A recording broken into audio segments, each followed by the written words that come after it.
Amina, amina, amina, ya Rabbi, amina, amina.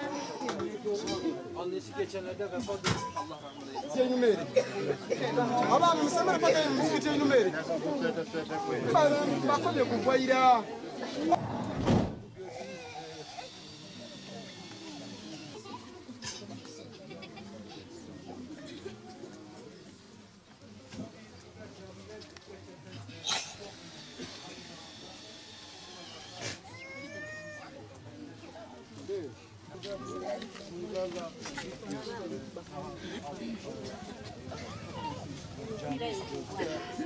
Ayrıyeten gıda paketini bakayım.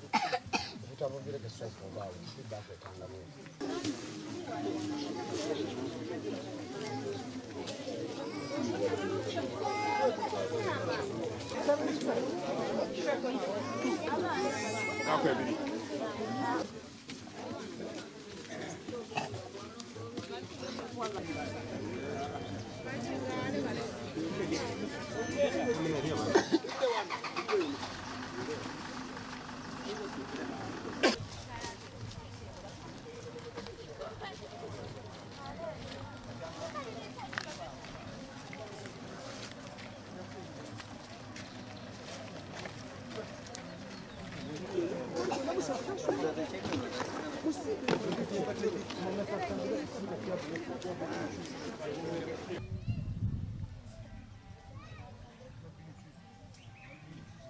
Avrupa Yetim Eli olarak şu anda Bolivoli bölgesindeyiz. Burada mağdur ailelere inşallah gıda paketleri vereceğiz.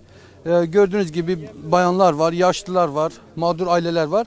Ve inşallah hayırseverlerimizin bize gönderdiği, bizleri köprü kıldığı bu hayır işinde biz de onları vekaleten inşallah bu ailelerimize verip bu ihtiyaçlarını gidereceğiz. Tüm hayırseverlerimizden Allah razı olsun. Kendilerine teşekkür ediyoruz. Şimdi mağduriyet ve mağdur insanlar hiçbir zaman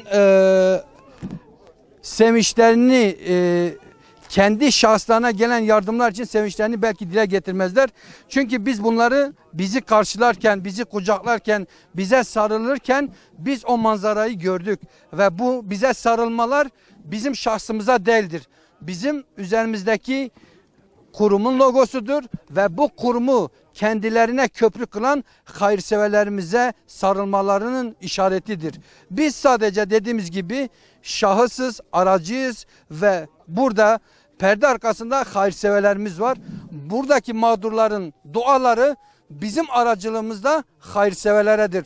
Ta 8.000, 10.000 kilometre uzaktan tanımadıkları mağdur ailelere gıda paketleri gönderiyorsa demek ki bu insanlık ve Müslümanlık adına gerçekten takdir edilecek bir şeydir. Gene söylüyoruz. Hayırseverlerimize teşekkür ediyoruz.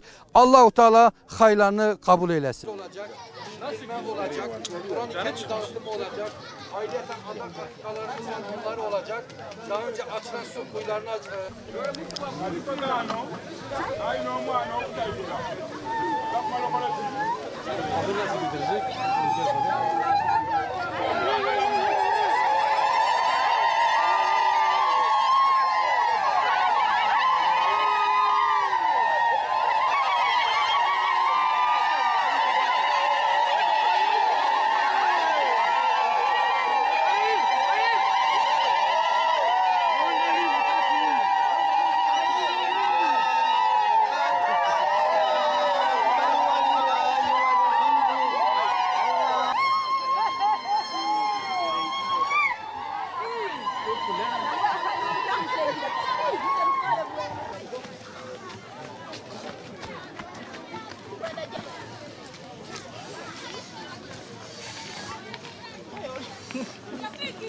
n'abaana bendi kwenda babakole kwenda.